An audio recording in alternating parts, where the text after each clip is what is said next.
Welcome into another edition of the JMU Sports News Podcast. I'm Bennett Conlon, joined by Jack Fitzpatrick. Jack, we've got a lot to get to. We've got a Heisman Trophy candidate at quarterback.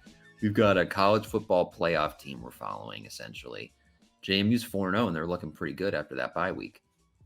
133 points. And I know that's been said ad nauseum wherever you've been listening to your JMU sports content. 133 points over the last 2 weeks. They had scored 13 against Gardner-Webb. What? Crazy. It doesn't make sense. I don't understand it, man. I thought no way that they're going to back up a 70-point performance with another essentially 70-point performance. They could have scored 70 in this game. Goodness gracious, 63 points. Alonzo Barnett looks every part of what we were promised a year ago, what we were promised to start this season. We'll get into some Barnett Heisman talk, kind of tongue-in-cheek, a little jokingly, but Barnett has been balling. Joby Mallory, we saw flashes of him. George Pettaway has stepped up in a big way in the absence of an injured Io Adei. Just so many things. So many things we have to get into in today's episode. Ball State beat down, conference play beginning. Bennett, are you excited? I am excited. I'm excited for the rest of the season. I think it's a team that's playing well in all three phases. They're in the group of 5 playoff hunt, which is cool and something that I was hopeful could happen, but maybe didn't expect in year one for Chesney. Something you can expect each and every week is the fact that BetOnline is the world's most trusted betting platform and your number one source for everything football. BetOnline has every stat, every matchup, and even live odds and spreads to bet on during the games. Think you know your stuff? Get in on our $200,000 mega contest and pick 5 games against the spread every week for your chance at weekly prizes and a share at $200,000. When the game's over, head on over to our online casino, get in on a game of blackjack or poker, or unwind with one of our over 150 slots games. Head to BetOnline today to get in on the action. BetOnline, the game starts here.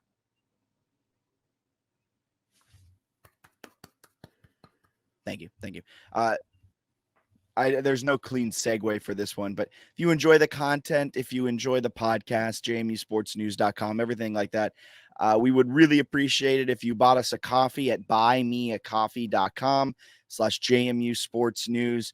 $5 little coffee. In the case of Bennett, a little tea. Maybe we'll split it on some beer, things of that sort, but we would greatly appreciate that. Absolutely. If you're watching on YouTube, like and subscribe. We like the dopamine hit of subscribers. At least I do. Yeah.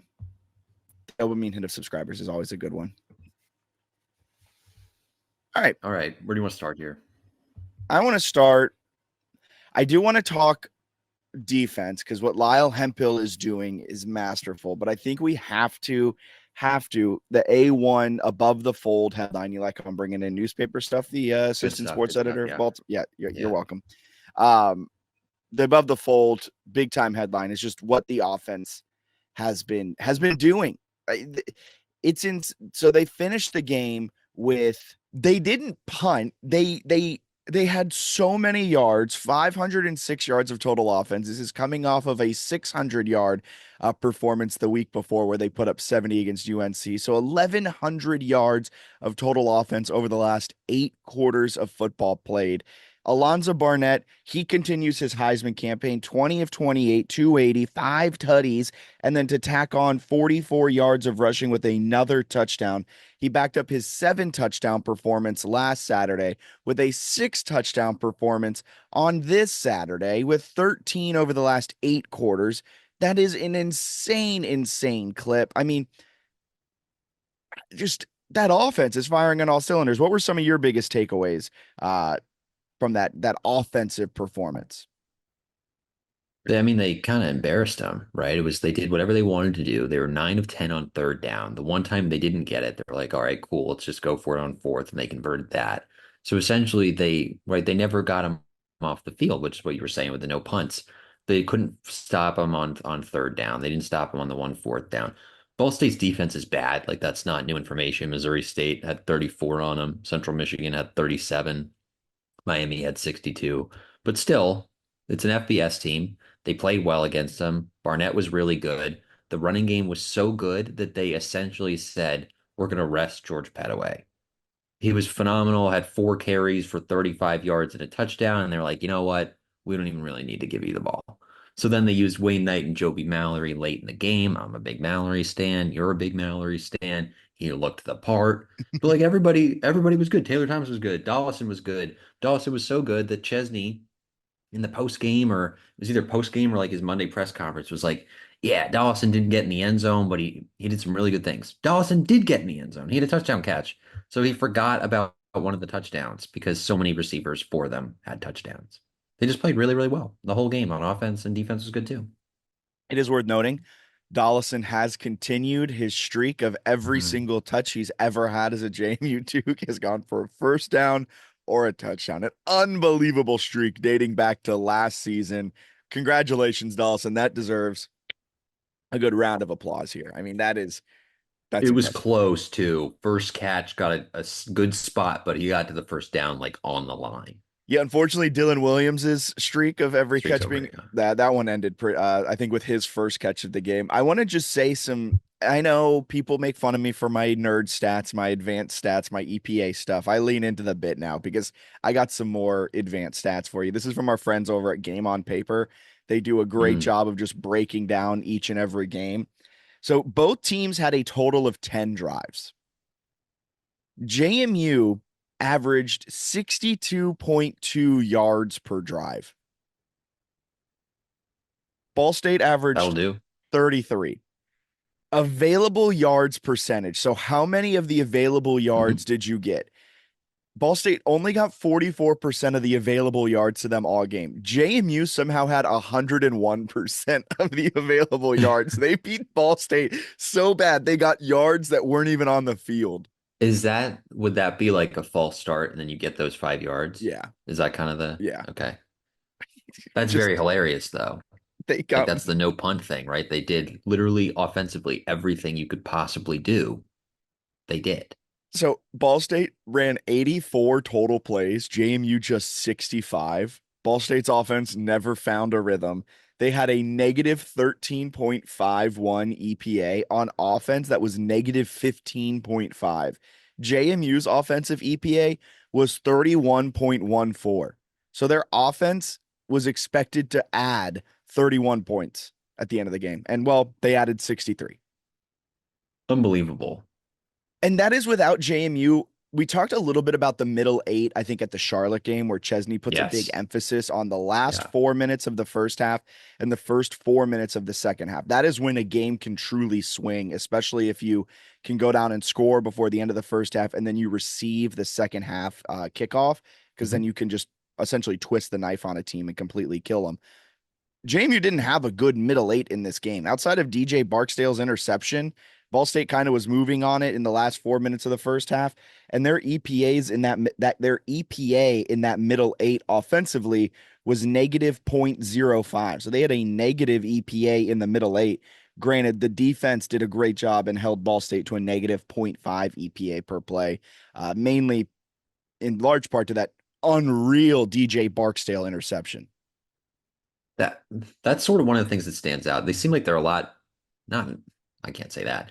They're very well coached. I'm not What were going you to going say to they're say? better coached Okay. than last year because I thought they were really well coached. I think they are better coached in the secondary because there are guys who last year with the ball in the air looked like frightened that are now making unbelievable interceptions. Like Barksdale had a couple plays last year as a freshman where the ball was in the air and he played it in a way that was like mind-bogglingly frustrating.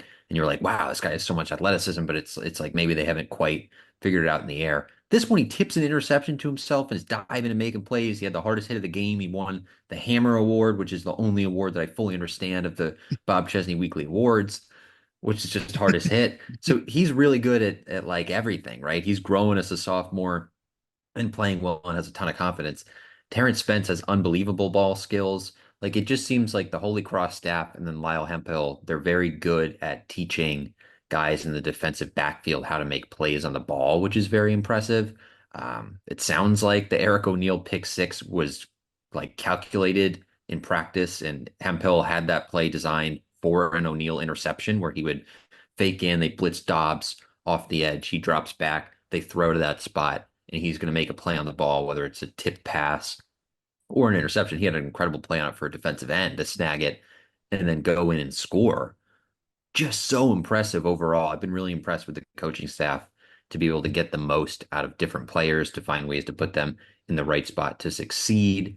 It just seems like they aren't doing things like wrong. Like where last year, I do think the secondary was in a tough spot schematically, but then they also did stuff that I think maybe they weren't executing the way they could have.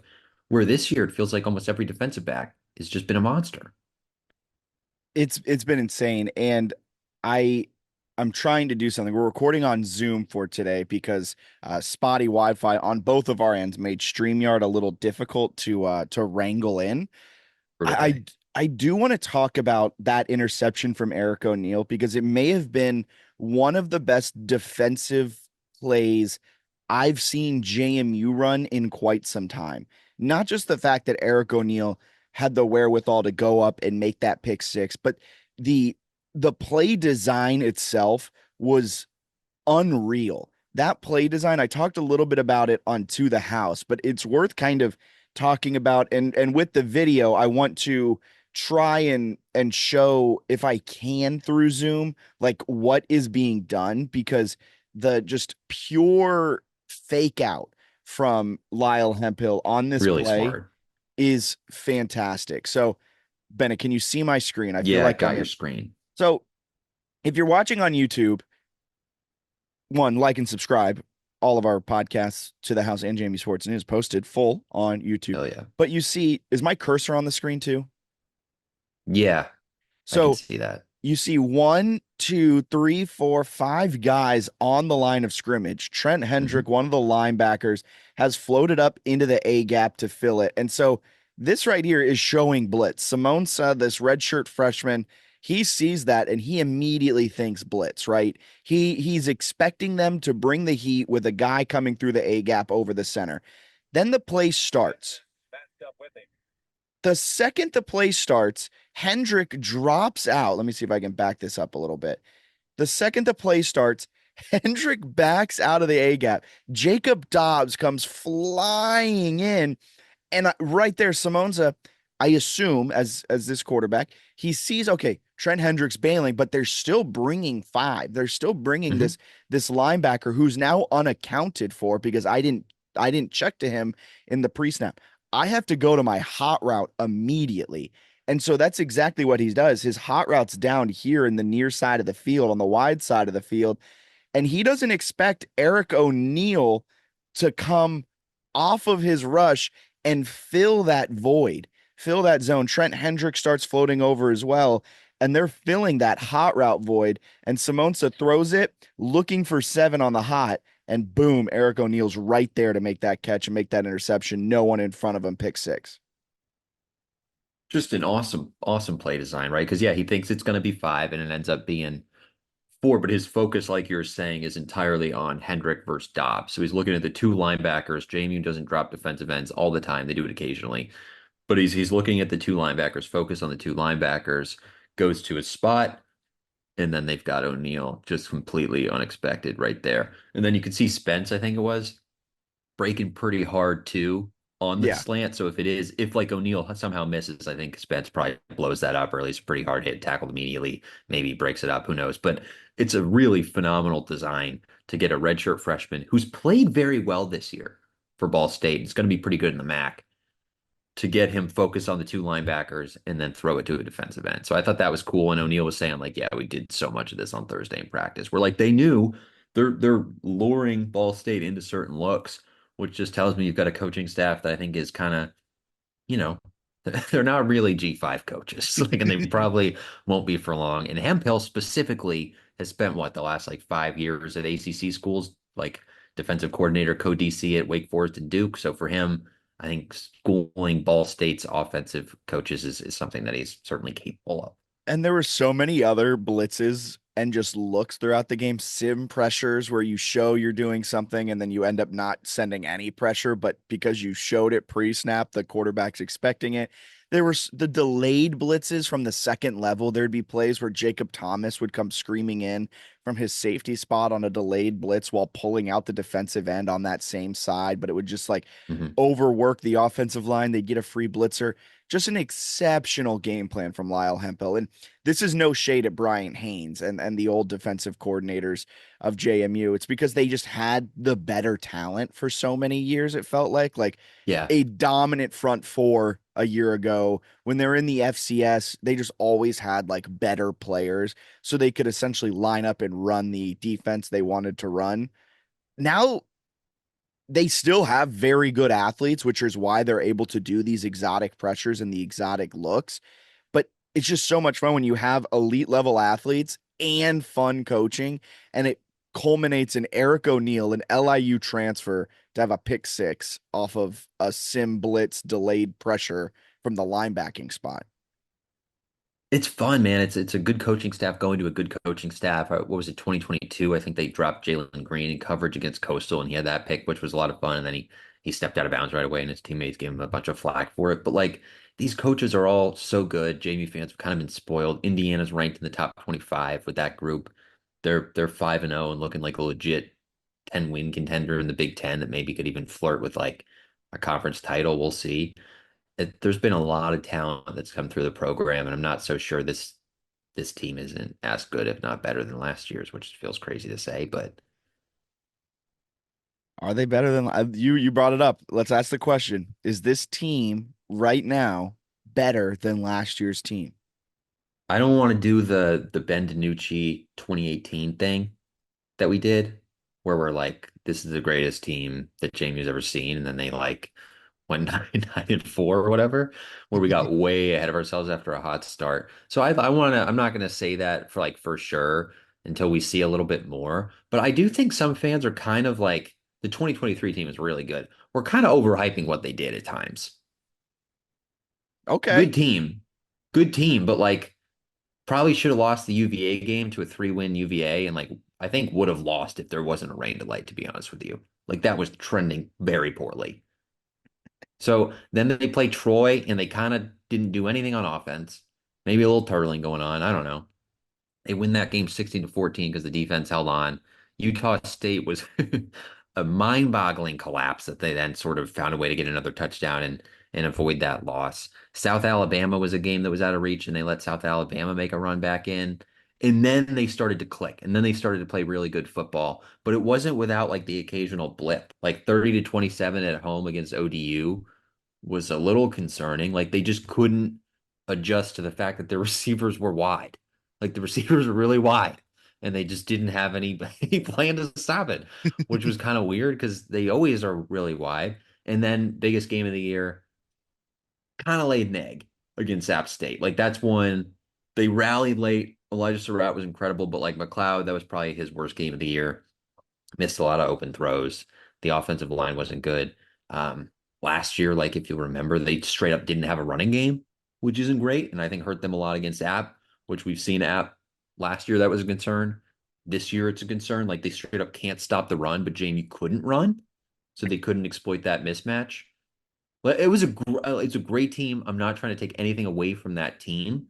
I just think sometimes people are like, man, it's impossible to match that. And it's like, no, it's not. Like, I think they brought in a ton of really good players and good coaches. And the way they've played this year with a 20-point win over North Carolina, especially the last 2 weeks, right? I think there's the potential there because they're clearly deeper than last year. The secondary is clearly better at, like, I don't know, catching footballs. There's a lot to like about this team. The offensive line's more productive. There's a running game. Alonzo Barnett, I'm willing to say it, can make throws that I don't think Jordan McLeod can make. I understand why Alonzo Barnett won the quarterback competition last year coming out of camp. Like I think they might might be better. And like losing Surratt, Reggie Brown is tough. Phoenix Sproles.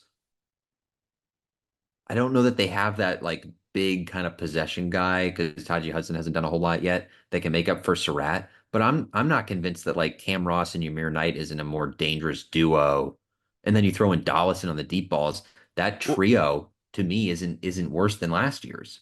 and then Taylor Thompson, who's coming off of a career day, he could be that possession receiver who did play some wide receiver at the tail end of last year, knows how to kind of split out wide if you need him not to be just hanging out around, over the tackle. I think Taylor Thompson could easily become that possession guy, or it could be Tajee Hudson as he continues to work back from this injury. But you said it, there's a lot to like about this team. There's a lot of potential. I will say you can point to those blips on the radar a year ago where they survived these near losses. You can point to them as a negative. You can also point to them as a positive Sure. where they were able to come together, battle through, win the games. There are going to be blips on the radar for this team. They are going to lay eggs. They're going to have bad quarters, bad halves, potentially bad entire four quarters. You saw it against Gardner-Webb. Hmm. They weathered that storm. There's going to be one or two more. You got two huge games left on this schedule, three huge games left on this schedule at Georgia Southern, at App State, and at ODU. You can say what you want about ODU. I've been an ODU apologist. I get it, but they're going to be a thorn in your side. They may not win that They're a game, but solid team. they're a solid team. You're going to one of those three games you're going to have to battle through. And how does this team rally together and how does it battle through all of those big games they have remaining are on the road too, which is going to be tough. Coastal game brings some challenges too. Coastal lost to No. UVA, but they're not a bad team. They're a solid team. I think I think they're a better team. They'll play. I think they play ODU this weekend. We'll see how that one goes. Our two boys against each other. Yeah. But I think I don't know. It's they still have a lot of football to play. I'm not saying definitively they're better, but I thought coming into the year I was like, oh, they're deeper, but they don't have the same. Maybe they don't have the same talent level, or I was kind of wishy-washy on some of that. And then I started to look at it through camp, and I was like, wait, they might be better. And then the first 2 weeks, I was like, oh, they lied to us. They lied to us. I don't think the coaches lied to us. I just think they had a couple like sluggish weeks trying to gel, and now they have. I don't know. Like I think they're really good. Last year's team is really good, but I think this year's team is also very, very good. Hey Bennett, it's okay. We're in the podcast business. We have to have opinions every single week, and that's what the opinions they were giving to us were, and that's what happened. I will say I'm not ready either to say that this team is better. However, I will say this team is on the trajectory to do things we've never seen JMU football do. Yeah. I do think there's something to be said for I'm not saying that they're like Chesney and company are better than Signetti's staff. I think they are different in ways that could be valuable, including like keeping the foot on the pedal. Where I think Signetti has done that a little more at Indiana because he's trying to prove a lot more. Where at JMU there was a thing of like, hey, let's finish, like just let's win the game, make sure we hold on to it. And I think there's a bigger trust in Barnett. Like we can just keep throwing it. Where I do think there was concerns early in the season of like we've seen McLeod in practice. He kind of makes the occasional like what the hell was that throw? And they were a little concerned that those could pop up in games and they would turtle partially because of that. Because then I think later in the year there were a few games where they did not turtle as much and they trusted McLeod a little more. 1,000%. And it is also worth noting against group of five and FCS teams, they've allowed two touchdowns this season, Right? right? One against Charlotte, none against Gardner-Webb, and now one against Ball State. Then, of course, you have the 50-point outing as like your outlier against an ACC school, but you still win the game by 20. So take all of that with a grain of salt. So could be a very good defense that just allows yards that don't really matter. Like, you know how you can eat empty calories? I think Yeah, this team allows empty yards a lot. they do, man. I don't know. There's a lot to like. They got ULM. We'll see how that goes, but I like a lot so far. All right, let's zoom out a little bit. Look at a big picture here because conference play for JMU is starting. We'll preview ULM, that ULM game in just a little bit, but zooming out, looking at how the conference stands. We haven't done Sunbelt Weekly Pick'em, so this is kind of our way of doing a quick update on the Sunbelt. As it stands now, JMU is the only undefeated Sunbelt team remaining. Georgia Southern sits atop the East technically because they are 1-0 in conference play, but they're 3-2 on the season. App State and Georgia State both have played conference games, both lost their conference games. Both App and Georgia State 2-2 ODU 1-3 with the worst record in the East. Troy, shockingly, 0-1 in conference play, 1-4 in They stink. overall. They're not good. They're not good. But coming into this year, we kind of had JMU circled and App State circled as, the potential teams to make it to the college football playoff out of the Sun Belt. Well, Coastal's out. Coastal has 2 losses. There's really no, sorry, Just one. App State is out. I meant to say Gotcha. Yeah, App State was the circle team. I hear I'm, you. You I'm did say already they were the circle team. that App State, 2 losses. They're out of the Yeah, they're discussion. done. Now They're it's done. Coastal and JMU is kind of the 2 teams that realistic, maybe Louisiana, maybe the Raging Cajuns that have a realistic shot to make it as the college football playoff G5 representative. Texas State 2-2, they're out of the discussion already as well. I think Coastal's dead too. 19-point loss to UVA. I don't think you can get in. You're That's not my wrong. You're not wrong, but just from a pure win-loss standpoint, maybe they could linger for a while. I think it's Louisiana and JMU are the only 2 hopes, and I think JMU is way more realistic. I think JMU, to be honest, is like the only hope to make the playoff out of the Sun Belt. I don't disagree with that. I think, yeah. And Which is fascinating this early because I thought App State was going to hang around a lot longer. I thought Texas State was going to hang around all season and they could have lingered, but they blew. I don't know if you saw this. They blew a 22-0 lead against Sam Houston last weekend to lose by a point. is that who they lost to? Yeah, they're up 22 to nothing and they end up losing like 40 to 39. It was What bad. happened to that team? Because then they 21 skunked Arizona State. They went down 7-0. Then they hung 21 up on Arizona State quickly and then blew that game. Is the defense that bad? Defense is really bad. Best defensive player, Ben Bell, has also decided to redshirt. I imagine he will be at a Power Five, Power Four team next year. So it's kind of a mess there. But the Dukes are hanging around. Texas State's still good. Like if you get them in the Sun Belt Championship or even Louisiana, which just be Wake Forest, it'll be tough. But JMU's in a good spot. I think Georgia Southern's respectable. We don't know a lot about Marshall yet. Coastal's not bad. App could turn it around. They've proven the ability to do that. So the East still has tough teams, like in theory, but the metrics are really bad because of some of these non-conference results. Like the strength of schedule is going to be a big issue for JMU if we're talking like long-term playoff picture. Yeah. And now the issue might just be that the Sun Belt's going to cannibalize itself, that its best team Right. to make it to the college football playoff is going to have to go through a gauntlet because they decided to schedule them an absolute murderer's row to finish the season. Yeah, we'll see. Because like the Mountain West has like legit strength of schedule. Like, hey, that's not bad. UNLV's got 2 P4 wins and they just demolished Fresno State without Sluka. Um, Backup quarterback from Campbell. Looked a lot better than Sluka did. So I think maybe they're pretty stoked about that move. And Boise State lost to Oregon by 3. They just beat up on Washington State. Ashton Genty is disgusting. I mean, just disgusting. Did you watch his highlights from that game? No, I'm scared too. Like 5 guys have him like multiple times throughout the game. It's like 4 guys are making contact with him, 4 defenders within like 4 or 5 yards of the line of scrimmage, and that play ends with a 60-yard touchdown. And it's like you are just currently an NFL running back in a group of 5 jersey. I'm looking at his yards after contact this season. It'll be a lot. I will look up his box score for that game because I know some fans. We'll talk about this in a second, like the Alonzo Barnett Heisman talk. Put on the if you want to see a group of 5 guy who's like legitimately right now in the Heisman race, put on some Boise State film. 26 Uh, carries, 259 yards, 4 touchdowns in that game.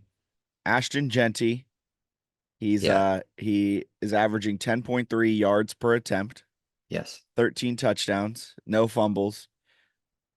He's averaging 7.16 yards after contact per attempt. How many yards? Does it say how many yards in the season he has after contact? 587. The next closest in the group of 5 is Mackay Hughes at 369. The next closest in the nation is Omarion Hampton at 519. Okay, what did you say? 587? Yeah. The Rutgers has a running back who has 589 rushing yards this season. He's 5th nationally in rushing yards. So if you took Genty's like stats out, he'd be fifth nationally only if you included yards after contact. He currently leads the country with 845 rushing yards. Wow. And that's with a game where he was sat after like 2 quarters and 129 yards. It's pretty unbelievable what he's been doing. They also, similar to JMU, had that week 3 bye. So he's played 4 games. So he has 4 games and 845 rushing yards. So he's averaging over 200 rushing yards per game. And what is that? It's about 3 touchdowns a game. Yeah. I mean, it's insane.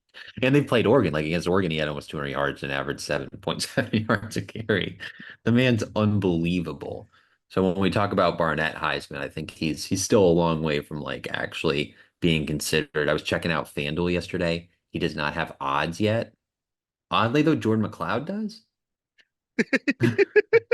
The way you said that, there's just a pure question in your voice. Oddly, huh? Well, they've already got 2 losses, and I think Barnett's stats are favorable in some categories. I'm not sure how Jordan McLeod could possibly win the Heisman Trophy with a 2-loss Texas State team, but So that brings us well into Barnett Heisman. It's a fun thought experiment where if they win out and he continues, having 5 total touchdown performances, he could find himself just lingering around the conversation. Say Boise State somehow drops a game or two, then all of a yeah. sudden they're kind of out of it. Then Barnett's in it. I do want to say that he has some pretty insane stats. He leads the country in big time throw percentage at 10.7%. And you might be asking yourself, as I was, what technically is a big time throw? And the description of it is essentially what it's called. It's a big time throw. Like it is a throw that has like low expected completion percentage. It's Mhm. typically far down the field. It's just a pass that has a huge impact on the game that is extremely hard to complete. And he is averaging one of those passes every 10 times. He doesn't complete a pass. No, every time he throws a football, one of them is a big time throw. That is insane. The next closest person is Matthew Sluka, funnily I enough, saw that. I was cracking me up. Yeah. at 9.8%. So Barnett is essentially 1 percentage point better than the next best, which is a large margin. He also has an 11.5 ADOT, and among all quarterbacks in the nation who've thrown at least 50% of their team's dropbacks, is sixth in the nation. 11 and a half yards average depth of target. Yeah, I mean, you look at some of these stats, it's unbelievable. And you do like the minimum drop backs and you move it up a little bit. And like the 2 best in the country with big time throw percentage are him and Cam Ward, who I believe is the current favorite to win the Heisman Trophy. So if he does keep going, I think there's going to be legitimate buzz, and I think his odds will appear on FanDuel, and I think JMU fans are crazy enough to make a little thing happen about it. But like it's a little premature right now, but he's moving in the direction of being one of the best players in the country, which is certainly fascinating. I also want to say that he is second in the nation in drop percentage. So on target passes that have been dropped by the They're receivers. killing him with some of these, man. He has 14.3% of his passes have been dropped. Second in the nation. He's throwing some catchable balls that they haven't grabbed, but he also missed a couple deep balls against Ball State that he could have had, and they ended up just getting first downs afterwards anyway. But like there's going to be a lot of stuff open for him, I think, throughout Sun Belt play if he can deliver on it. Yeah, Sunbelt play begins this Saturday. Nice little natural segue into previewing ULM. They're not a great team. Offensively, maybe one of the worst in the nation. Defensively, they're all right, but they're not great. They run the ball 38 times per game. They pass it just 17, and General Booty may have been benched, folks.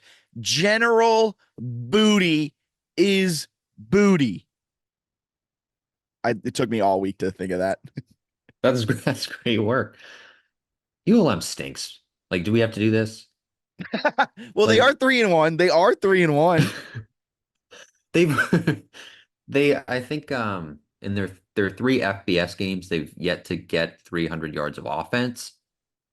They beat Troy. They're like 14th in the country or something in turnover margin. That's their thing. JMU leads the country in turnover margin. So they've basically forced turnovers, but they barely outgained UAB in a game they won 32-6. Like that was a scoreboard doesn't match what happened kind of game.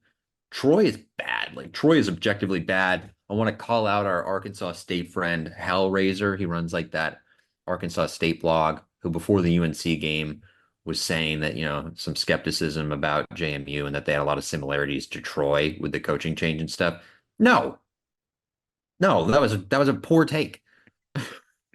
There's no similarities. Like JMU brought in good players and a coach who's won over 100 career games as a head coach. Troy brought in a guy who's like 1-9 as a head coach, and Notre Dame fans wanted to leave as a coordinator. And JMU's roster is way better. There's no similarities there.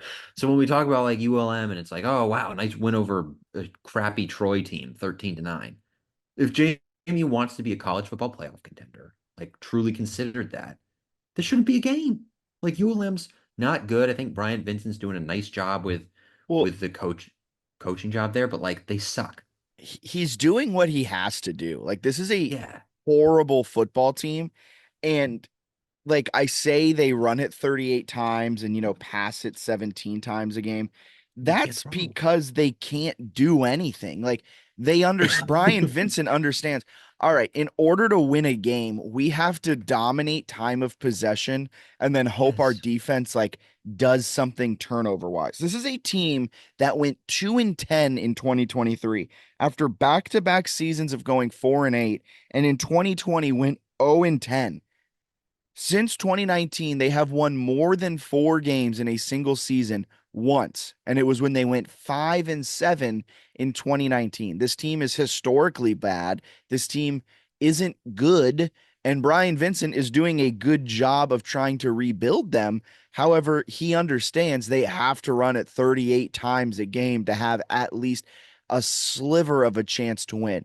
This defense is keeping them afloat. They defend the pass so far pretty darn well, 37th in the nation in EPA allowed per pass.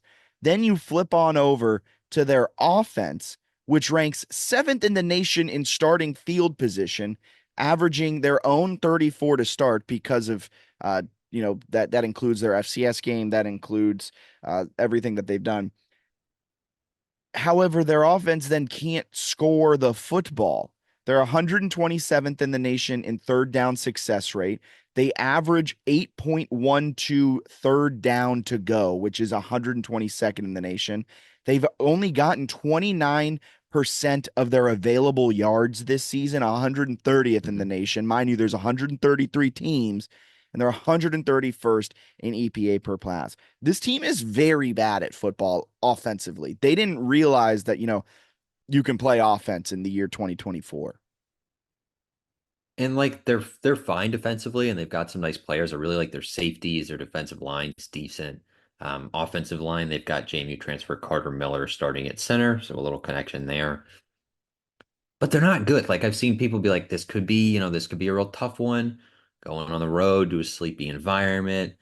I've seen comparisons to New Hampshire.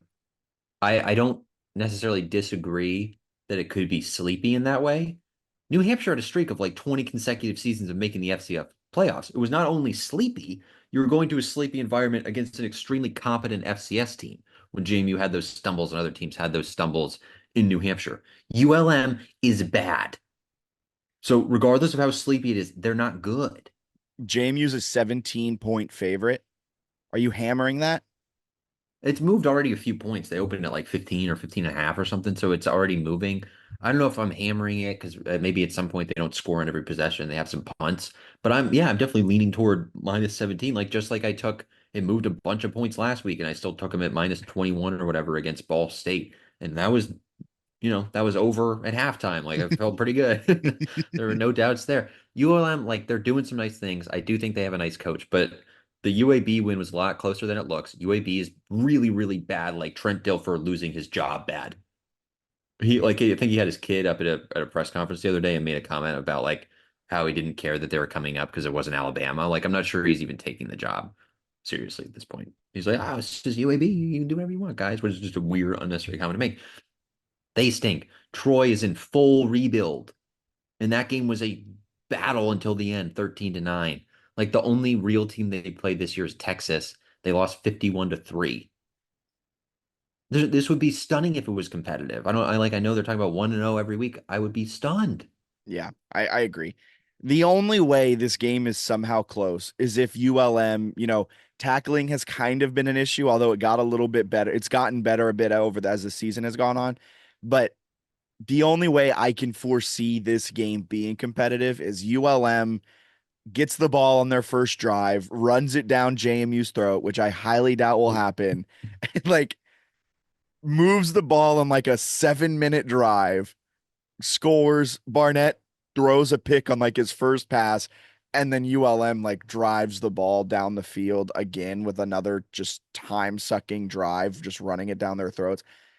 With that being said, JMU has a deep ball merchant as their quarterback. And even if JMU spots them 21 points in the first half, I fully expect JMU to come back and win that game just based off of Alonzo Barnett's play as of late.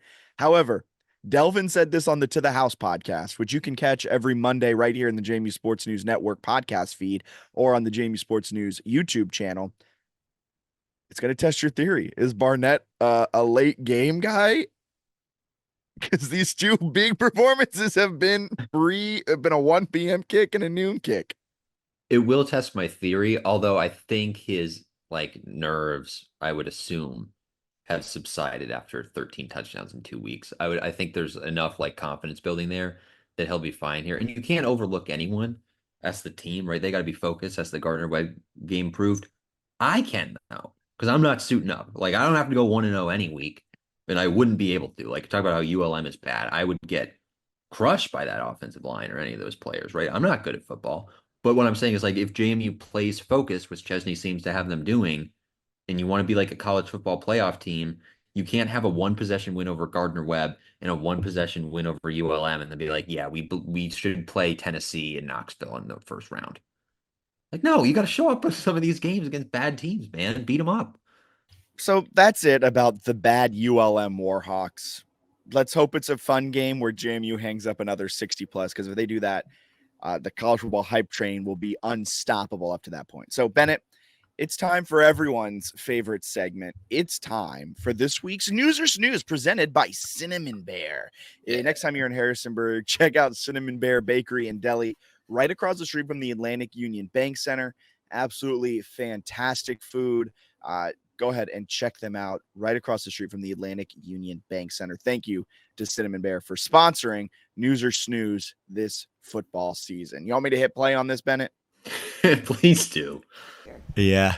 So both of them to be, so they had like a thing where they're in where we were staying last night. They couldn't stay in their hotel room, right? So they actually went back to their room, and I said to them, "This is like adversity. This is pretty cool for you." And no joke, every moment I've been a part of a program that faces a little bit of adversity, they put themselves in a situation that next day, if they attack it positively, to be able to have a day like this. And I just said to Yamira, I think you're going to end with 2 touchdowns today if you do this right. And that's exactly what we said. And there was one that he missed earlier. There was a drop or something happened earlier that he had a shot at one and couldn't convert it. I said, just relax. You're putting the ball in the end zone twice. And he did exactly that. And then to watch Wayne run, but then to watch all those guys at the end too. Joby run the way he did, KB run the way he did, the old line block. Like it was a really, just a good day to be part of it, where a lot of different people had an opportunity. The whole News or Snooze is just whatever happened with the Knight brothers in their hotel room is very confusing, very funny, didn't really get reported. But the way Chesney was talking about it was very funny to me, where he's like, they just couldn't stay in their hotel. So they went back to their apartment the day before the game, because if you don't know, the team stays in a hotel the night before the game, even on home games. I think Mike Houston implemented this because it's like similar, or maybe Withers did. I think it was Houston. Because it's in line with like what power programs do. And so you basically don't have distractions in your dorm or apartment, right? You're focused on a Friday night on the game, and you have a curfew and all that good stuff, and they can enforce it. Anyway, I guess they had to go back to their apartment, and the discussion around it was just extremely weird. So Ymir Knight also talked about it in a way that was wildly confusing. Keep vamping. I'm still finding it. But it's unusual. It was funny that Chesney was willing to bring it up, but not share any details about it, which had me questioning everything. What happened? But shout out to Ymir and Wayne for having their best games of the season. I think Wayne had 63 rushing yards to lead the team, and then Ymir had 2 touchdowns, the first of his career. Before we hit play on Ymir's thoughts and things on it, I do love Chesney's like went up to Ymir. You're going to score 2 touchdowns today. Like he doesn't have direct say so over who's getting the touchdown looks. Like Also, Chesney's like.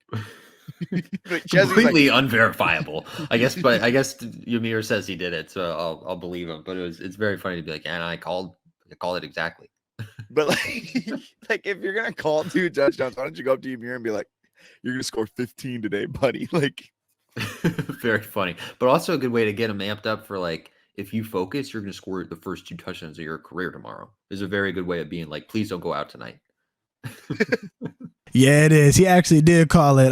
We had an unfortunate situation last night, and I had to end up going back to my apartment to sleep.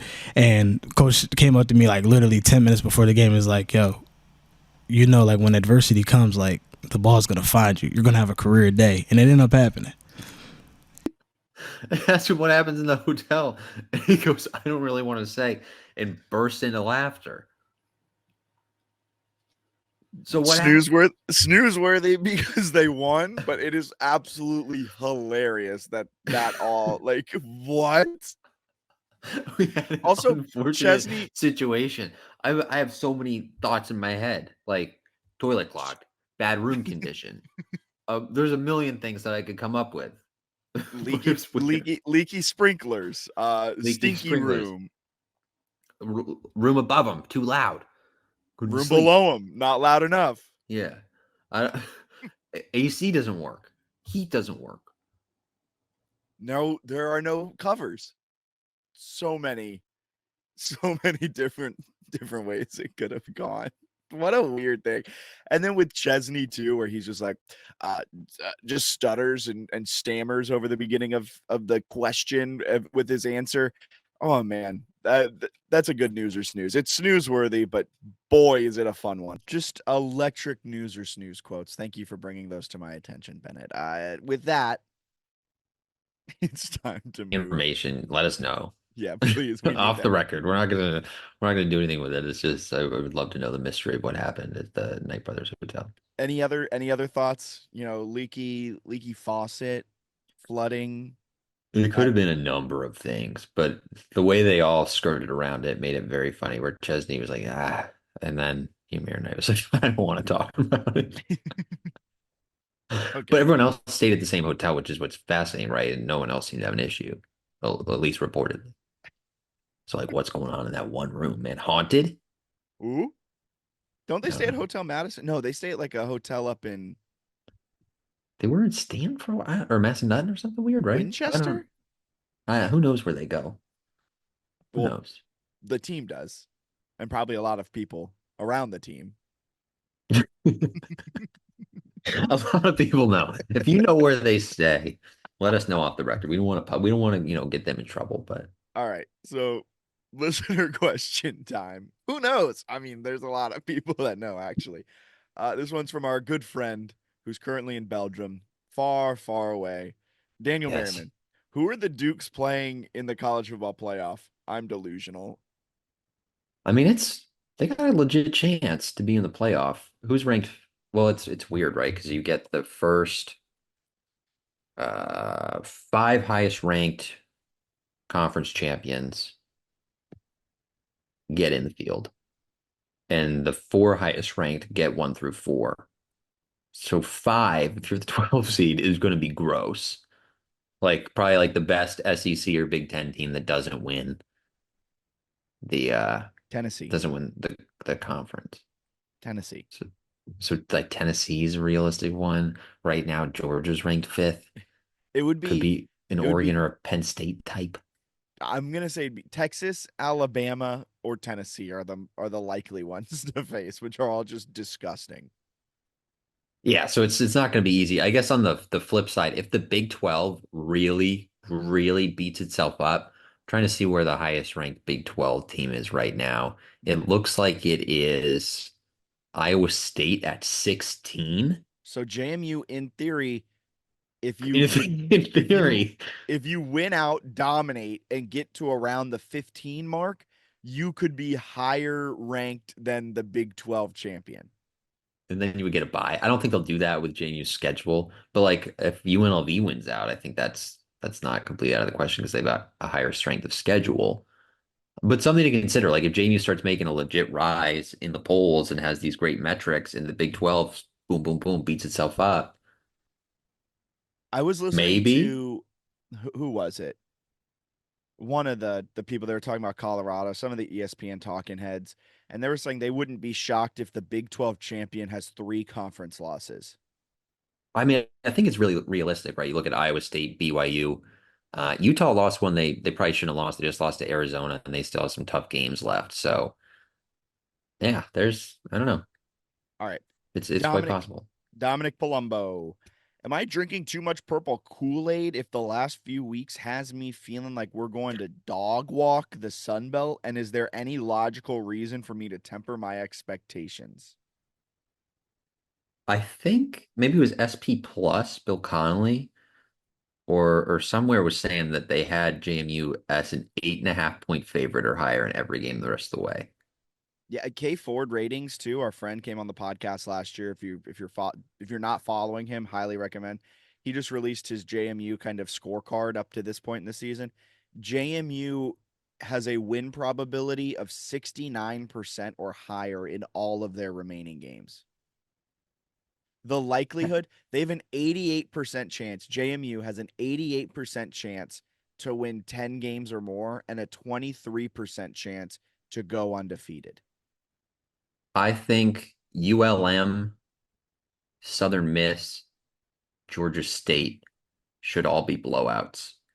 And that would get you already to 7 wins. And then you got 5 that maybe won't necessarily be blowouts. But like if App State doesn't fix some stuff, if Marshall doesn't show more life, you're looking at like Charles Huff on the way out last game of the season kind of stuff. There is a chance that they dog walk the Sun Belt. I'm the only game I am nervous for is the Georgia Southern game, and that is Yeah. purely because we've seen some weird things happen in Statesboro. It's also a mini bye. Mini bye, and Clay Helton, his offensive just mind paired up going up against like a defense that has been allowing yards. That could be a little scary. But other than that, that's a 69% win probability according to K Ford ratings as it stands now on October 2nd. And that that's the most likely game they could lose. And it's still a 69% chance of winning. That's insane. So no, Dom, there's no reason for you to temper your expectations. Lean into it. Drink Yeah. more purple Kool-Aid. It's more fun that way. Chris at HD Chris JMU. What teams do you view? This is a few questions. I'll read them all and then we'll go one by one. What teams do you view as JMU's biggest challenges the rest of the season? Will we ever see Taji Hudson in a meaningful role? Where in the world is Iowa Day? And do you think he's actually done for the season? Question 1, who do you think is JMU's biggest challenge the rest of the season? I think we're probably in agreement with Georgia Southern there. No, Boise State and UNLV. That is fair because they're going to need some help there to get into the playoff. I think those are the biggest challenges if JMU wants to make the college football playoff, and there's nothing they can do about it. That's the funniest part. I guess fortunately they'll play each other at least once, Boise State and UNLV. Yes. Quite possible they play twice. More likely they play twice, and you gotta hope that like they split that series. Yeah.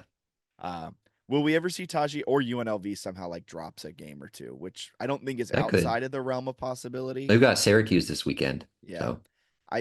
I think Boise's the one that I'm more worried about because I think one loss Boise makes it in over an undefeated JMU. I think Liberty, on a complete side note, F Liberty. But I think Liberty ruined it for JMU this year with getting blown out the way they did last year against Oregon after going undefeated with a cupcake soft schedule. I think that's going to make the committee for years forward look at strength of schedule specifically for group of 5 teams hard. And Yeah. because of like if Liberty was competitive in that game, I think an undefeated JMU makes it in over a one-loss Boise without a doubt. However, because of what happened last year, I think a one-loss Boise makes it in over an undefeated JMU. Yeah. UNC win helps. I also think like narrative, as much as the committee like claims that doesn't play a part, having like the best running back in the country for Boise, like legit Yes. Heisman contender helps the case. But at the same time, JMU is the best quarterback in the country. You're right. So I mean that could help for the Dukes. no, I think Oh, like the Genty thing, if he does get dinged at the end of the year, because he's carrying the ball a lot, running back's a position where you can get hurt maybe more easily than others. That is an interesting one to keep an eye on because the committee, as we saw last year at Florida State, they're going to look at injuries. So if they got to keep him healthy, because if he goes down, I think Boise State, even with one loss, the committee would view them so much differently because of one player. Where I think JMU has enough depth that maybe if Barnett goes down, but Dylan Morris is a P5 guy who can come in and maybe step up and still get him in. yeah. Number 2, will we ever see Tajee Hudson in a meaningful role? Tajee Hudson missed the first 2 games of the season, came back and played in a very limited role against UNC, 1 target, no catch. Did play against Ball State, but was not targeted at all. Still listed as a starting wide receiver on the most latest 2 Deep that came out earlier today. We're recording on October 2nd. However, it seems like the likes of Cam Ross, Omarion Dollison, Ymir Knight, Taylor Thompson, and Logan Kyle have all usurped Tajee Hudson in terms of target share. I think give him a little more time. He still has some valuable assets in terms of his size and athleticism. So I could see him taking on a meaningful role this year for sure. Where in the world is Iowa Dei? Do you think he's done for the season? You want to say your hot take? Yeah, my hot take. So if you can play up to 4 games in red shirt, he's not red shirted to this point in his career. He played in 21, 22, and 23. I kind of think there's a possibility that depending on the severity of the injury, because there hasn't been a lot of information on that lower body, maybe he sits out the rest of the year in red shirts and tries to come back next year. Because I do think he has NFL aspirations. And if he kind of limps through the rest of the year, that would be tough for him. So I think that's probably going to be a conversation depending on how bad the injury is. If he can come back healthy in the next like couple of weeks, I think he might want to do that because it's a team that has a legit chance to play in the playoff. But if not, I wouldn't be shocked if he tries to like focus on his future. And they're so deep at running back with Petaway, Purdy, Mallory, Wayne Knight's looking good. They still go 4 deep at the position with 4 really good players, and then they've got like Kamarion Baldwin, who's a talented youngster. So I don't think they would necessarily like be dead without Io. Clearly, they scored 133 points the last 2 weeks without him. So I kind of think he might redshirt just based on the lack of information we have. I think that's a good point. Io got hurt early against Gardner-Webb, did not play the rest of the game. It was stated that this is an injury he's dealt with before and he's Yeah. played through before. We didn't know that there was any injury around Iowa Dei coming into the season, but that could be a reason why one of the best group of 5 running back transfers ended up at another group of 5 school. Maybe I'm looking way too far into that. But then he did suit up and tried to go against UNC, did not go. Yeah.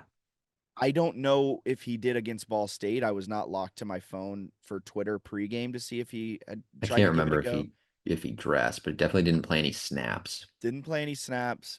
He was dressed, but then wasn't dressed for UNC, right? Something like that. I think he tried to give it a go and then was like visibly frustrated or something that he wasn't quite where he So, wanted to be. and it could be one of those injuries that, you know, for a lot of lower body injuries, you never get like the doctor's like, well, you can go, but now it's like a mental Right. thing. So it could just be that where like maybe it's a hammy and he doesn't trust it on a cut, or it's, you know, something where the doctor's like, you're clear, you're good to go, but now at this point it's like, can you do it? And a lot of lower body injuries are that where there's no like bone damage. Here I am putting on my doctor cap, but you know. Yeah, so interesting to monitor because I don't think that's out of the realm of possibility that he redshirts. And then it looks like, and nobody's asked this, but like Tyshawn Wyatt's got to be a medical redshirt, right? I mean, the last update we had for Wyatt was after Gardner-Webb going into the bye week, like going into the bye week. So Yeah. 3 weeks ago. And it was said that he's coming back well, but he's still not cleared. So I would be shocked if we saw Tyshawn Wyatt this season. But look, I've been shocked multiple times. We're so used to being shocked. Alonzo Barnett has won a QB competition. I did not give him a chance in twice, and now he's a Heisman candidate in my mind. So, That's right. That's right. uh, Roger Smith, 13. What concerns are there with JMU volleyball on a 4-match losing streak? This is a good question. They do not seem like the same juggernaut that they have been in the past. So concerns in terms of like this year, yeah, probably. I don't think they're going to win the Sun Belt or make the NCAA tournament. Long-term concerns, not really. Like Steinbrecker's been so good there this year, or sorry, her whole career. But yeah, it seems like maybe a down year, which is a little bit, I guess, disappointing. Yeah, you graduate some players. You don't have the necessary steps forward from some of the younger guys you were expecting. Or maybe you just scheduled a really tough the overall schedule. The Sun Belt's a better conference in the CAA, I think, as well. So it just adds some extra layers to it. It's one of the fun things about the conference realignment that JMU has undergone. It impacts sports past football. We've seen it now with baseball, softball, volleyball now. But Steinbrecker's great. They'll be back next year. And it's not like they're done now. Like there's still a lot of Right. conference play left, and they can easily turn a corner. Caleb David, Arch Manning threw 2 interceptions against ULM. Will AB3 be over or under Arch's interception total? Hmm. I'd saying under, I think under two, based on the fact that he hasn't had a two interception game all season. and he's taken care of the football extremely well. Where like only like one of the interceptions was not even his fault. They've also schemed some guys up where like he's thrown some into tight windows. Like the first Jameer Knight touchdown was through like four defenders. Whew. It's a little wild. But outside of that, like there's a lot of like, oh, that dude's wide open and he makes the throw. Yeah. So I'm going under. I think you're going under. Jeff Yeah. Bourne's burner. Shout out Jeff Bourne's burner. Glad it's still kicking, even though he's retired. Any thoughts on how long Chesney stays? Jeff, you hired him. I know it's really early and sucks to think about, but he's got to be in consideration for P5 jobs this upcoming carousel. Probably. Probably. He was in the mix for Syracuse's job, right? Yeah, I think he was kind of in the mix there, but they went out and got like a Georgia Power running back Five coach. recruiter. Yeah. I guess the thing that's going for JMU and keeping him is that, well, I don't know if it's going for him, but like he's not the first guy to do this. He walked into a situation that Signetti had rolling. Like culture wise, I think the reason why people might like him, he turned over the roster and they're still playing really well. And Signetti is man is cooking in Bloomington. Like I don't like if you win at JMU, you can go to another spot clearly and win again. So I don't know. I don't know that there's and we said this like when they hired Chesney that I thought it might only be a year or two, and nothing he's done has changed that for me. I really do not think it will be long until he's elsewhere. I think 2 years is the most likely time for Chesney. I will say Signetti, if he can continue this up, is doing a very good job of bucking the trend of failed JMU coaches. Everett Withers went on to Texas State, did not find success. Mike Houston seemingly avoids being I'll put fired him every I'll year. put him in the middle. He's been okay there. He hasn't been like horrible. He hasn't been what he was at JMU. No, but he was up a level. They're okay. But yeah, he's hot seat more than most. ECU fans hate him. They want him fired every year, and every year he does not get fired. That's all I'm That's saying. fair. But the Signetti's done a good job now, 5-0, bucking that trend of like I can make the jump from the Sun Belt to the Big Ten and dominate these teams. We can go to the Rose Bowl and play in Rose Bowl or parking lot and beat them. It will be interesting to see how this season unfolds the rest of the way. A tough game on October 18th against Nebraska, a game I will be at. I'm very excited for. Oh, are you going to that one? Yeah, me and Tim That's are hilarious. headed out there. I'm Is that a pumped for it. Friday? October 18th. No, it's a Saturday. No, that's not a Saturday. My bad. October 19th. Oh, okay. I was like, that's Whenever that game crazy. is. Whenever that game is. But Have you looked at Indiana's schedule recently? Yeah, I think they're going to go 11-1. You think that end of their season is tough? Which one? They're going to be favored against Michigan, baby.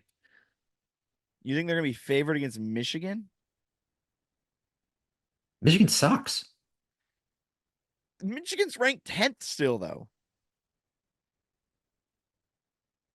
Yeah, they're not the 10th best team in the country. That's trash. All They right. beat Minnesota by 3. They beat USC by 3 in a Look. game they shouldn't have won. Arkansas State by 10. Texas beat them by Okay. 20. Okay. I get it. I get it. I get it. But like Indiana's going to beat Michigan. Indiana's schedule after this Northwestern game, it's tough.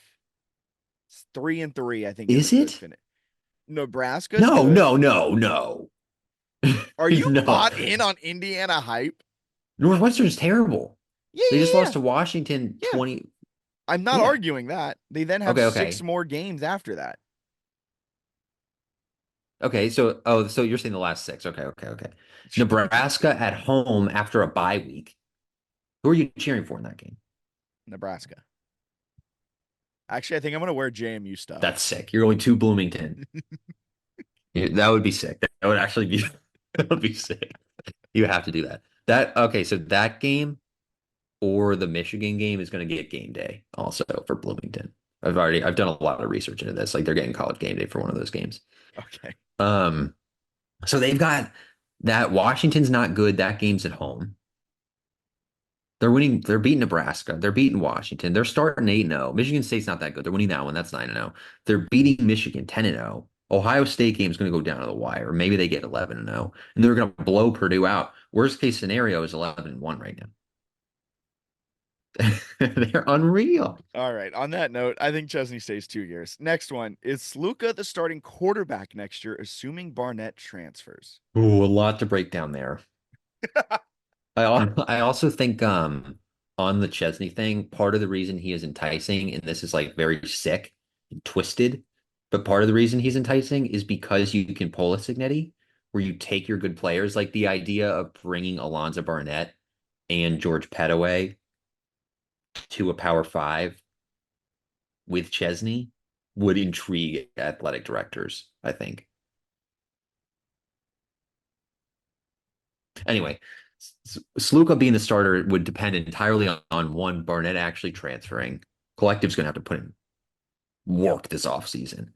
And then if Chesney stays, like I don't think a new coach is bringing in Sluka because his passing is not all there. And I don't even know if Chesney's going to bring in Sluka. Hot take. I don't think Sluka is sniffing JMU next season. Like if Barnett leaves, if Barnett stays, no matter what, like I do not think there is a scenario where Sluka comes to JMU next year. I don't think he could be the starting quarterback the way they're playing. I think Dean Kennedy has been now shown what it's like to have an offense where a quarterback can efficiently pass. And I don't think there's going back to a Sluka QB power type. The crazy part of him though is his like touchdown to interception ratio is so good, but his completion percentage is going to be like 50%. Exactly. Like he's not going to turn it over, but he's also not going to he's going to throw a lot of incompletions. So I don't think there's any chance Sluka is on JMU's QB depth chart next year, unless he just wants to come and have fun for like a season and not really like. I think there's more likelihood that JC Evans starts as a quarterback next year than Matthew Sluka for JMU. You know what I mean? Yeah, it's kind of hard to envision it. But I mean, if Barnett leaves, they're absolutely bringing in a transfer to battle or with two. JC Evans. Yeah. Or two, but yeah. And last but certainly not least, depressed Duke Doc. This is maybe the greatest question ever. It was. How do you think that name game after the UNC game felt? That pool should be reserved until January.